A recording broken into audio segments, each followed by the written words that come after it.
All right, boys, free agency is here. Today was the first official day where teams could sign players and trade players, and it was a crazy day. We're all excited. If you're a real NFL fan, if you get deep into NFL shit, you're excited because today, I'm not going to say it's the Super Bowl, but it's a big day on the NFL calendar. Um, to the Seahawks fans out there, you're probably a little impatient with the way things were going. If you're a fan of another team watching this video, hope you all did well. Unless you're in my division, then fuck y'all. But since free agency has officially started, I figure I would start addressing the needs that I identified in my previous two videos and just try to figure out how we can actually make this work going into 2019 because the team is good, but good is not going to get us a Super Bowl. Good is not going to get us to the NFC title game. Good is just going to get us kind of what we got last year. Maybe you win a playoff game, maybe you don't, and that's probably about it. So we are going to go down the list of positions that I identified as being of need going into 2019, and we're going to figure out how we're going to address them. So big picture real quick, I just want to say, free agency has started. The Seahawks have lost players, lost players, lost players, lost players. Not doing a lot. We got Jason Myers. I'll talk about that a little more later because obviously he fills a glaring need on this roster. So, that part of it is good. It is a lot of money for a kicker. That's not so good, but it filled a hole. So it's one less thing to worry about going into this draft and the rest of free agency. So I'll get to that later. For now, we're going to talk about offensive guard. We need guards badly because both guard spots are currently a need for us. Sweezy is gone. J.R. Sweezy has officially signed with Arizona. Jordan Simmons is still a free agent. DJ Fluker is still a free agent. Right now, the only two guards who have salary with us going into 2019 are Ethan Posick, who has done nothing but suck since he got here, and Jordan Roos, who hasn't done anything good since he got here either. So right now, those are your two starting guards going into 2019. That's bad news. That is, we're not going to be able to run the ball. That is, we're not going to be able to protect Wilson from Aaron Donald and really pretty much any team. Ethan Posick gets blown off the ball constantly by whoever he has to play against. So I don't think the answer lays in-house. So the most obvious solution, the easiest solution, the one that I think a lot of Seahawks fans would be okay with, and I would too to a certain extent, would be we re-sign Fluker, we re-sign Simmons. Fluker's older, Simmons is younger, and then you let those two guys start. And, we know that Fluker played really well last year for us. We're pretty happy with what DJ Fluker gave us. But right now, it's not a guarantee that we get him back. I think we will, if I had to guess, but I'm not sure. I think it is pretty guaranteed that we'll be able to get Jordan Simmons back. He is not a big name out there. Teams are not lining up to go get a Jordan Simmons, and he was great for us last year. He played in 3 games last year.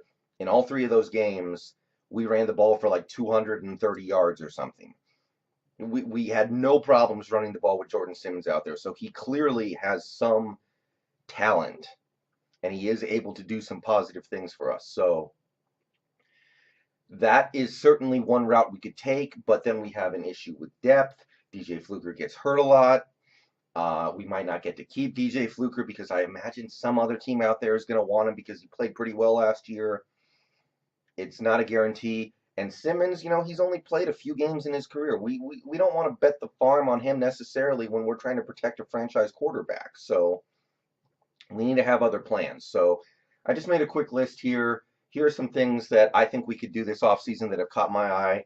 Top 3 options to fill the need from free agency.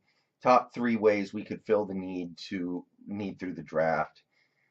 We might do more than one of these things, by the way. I could easily see us signing a guy in free agency and drafting a guy. So, and this list is not exhaustive by any stretch of the imaginations. These are just my 3 favorites.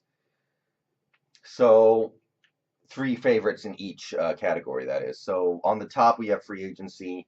There are 3 things that really caught my attention as things that would make sense to me because I kind of want to keep Fluker, but if we can't keep DJ Fluker, then TJ Lang is a free agent. He's coming off an injury-plagued year, so he will have to take a one-year prove-it deal.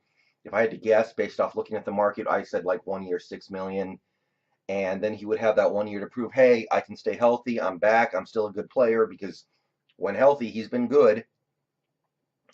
So picking up TJ Lang, that would probably be my favorite thing we could do, assuming we can't stay in house. By the way, even if we bring back Simmons and Fluker, bringing in an established veteran on a 1 year prove it deal, not a bad idea. I don't want Simmons to have the pressure of having to play every offensive snap for 16 games. He's coming off a major injury too, by the way. We don't know if what state he's gonna be going into next year. Next guy I kind of like is Andrew Levitre. I don't know how to pronounce that last name, but same thing as Lang, really. He's a very good player. He's done good things in his career. He's been a good guard for years. Last year he got injured a lot and missed. I think he might have missed damn near the whole season actually. So he needs to prove that he can still be in the NFL. I guesstimate that he'd take a 1 year prove it deal, something like 5 million. It might be closer to 6. The market is a little funky right now because you have teams like the 49ers paying 13 million a year for a shitty linebacker, and you have the Redskins paying 84 million to a to a decent box safety and wrecking the market for everyone else. So I don't know, but if we got this guy, I'd be happy. The third guy that really caught my attention was a Josh Sitton. He's in the same boat. Coming off an injury-plagued season, he's been good in his career. He's always done good things. I think he was in Miami last year, and he didn't last very long before he got hurt. So he needs to prove he can still stay healthy. He can take the 1 year prove-it deal because he didn't prove anything last year. So those are the three guys. They're all like 31, 32, 30. They're all right around there. So they're not washed up yet, but they're at the age where we're not totally sure what we get from them, but it's tough to believe they would just completely fall off a cliff. They all have something to prove. They've all established themselves as good quality NFL guards. If we got one of these three guys and we're able to start him next to Fluker or start him next to Simmons, I think that would maybe put us in the right direction because, I don't need to go get a super young guy right now and hope he figures it out. Like, there are guys out there that are pretty young that are hitting free agency, like Quentin Spain from the Titans, but I don't know if I have the time to wait. Or there's one guy from Buffalo. His name was Michael. God, I can't remember his name. There was one offensive guard from Buffalo who's pretty young, and some teams are coveting him, but he hasn't really played that well in his career. So I don't want to take the risk of him not being able to figure it out while we're trying to go out there and win games this year. So I like the veterans. I like the 1 year prove it deals. I like the guys who are coming off a couple of injuries. And basically just get enough guys to where there's a little bit of a competition. So that's free agency for the draft real quick. I know we're still like 42 days away from the draft or some shit, but this is also a situation that we may need to address through the draft. And you guys are all smart Seahawks fans. You all know that we are not going to use our pick in the first round this year. We have 4 total picks in this year's draft. It sucks. We are trading down. We all know it, right? The question is where? What do we get? We all know we're going to trade down. Like there's no point in thinking anything else is going to happen. So there's only one AAA guard in the draft this year that I was able to find, likely to go in the top half of the first round. So we wouldn't have a chance at him no matter what. I think his name is Cody Ford. So basically I was looking at some guys that I think will probably go somewhere around the middle or maybe even the bottom end of the second round, because we will probably be picking somewhere in the middle of the second round, maybe even closer to the bottom of it, because we are going to trade down at least once, maybe more, because we need more picks. So the names that jumped out to me were Michael Dieter, a offensive guard from Wisconsin. He was where I've seen he's generally projected into the middle of the second. Chris Lindstrom from Boston College, another guy who kind of caught my attention, and Michael Jordan. And given that we have a guy named Mike Tyson on our roster, it just seems appropriate that we would end up with this guy from OSU. So these are three, fairly significant schools, teams that are known for running the ball. I have to believe that Solari would be pretty excited to get one of those guys. So those are the three names from the draft that I'm watching. If we want to bring in a rookie to compete for a starting job next year with whoever we end up bringing on our roster going into it, be it one of these three guys, or Fluker, or Simmons, or all of the above, or maybe even a guy like Mike Upati, who I mean, he's kind of in the same boat as these three guys, but it seems more likely that Mike Upati is washed up than these three guys to me. Just my read. So that's how I feel like we should look at this offensive guard situation. I think that we should definitely re-sign Fluker and Simmons, but I still want one of these three guys. There might be one or two other guys I would be perfectly fine with if we got them. I just want somebody who I know is dependably a pretty good guard. I don't want to get a young unknown and just cross my fingers.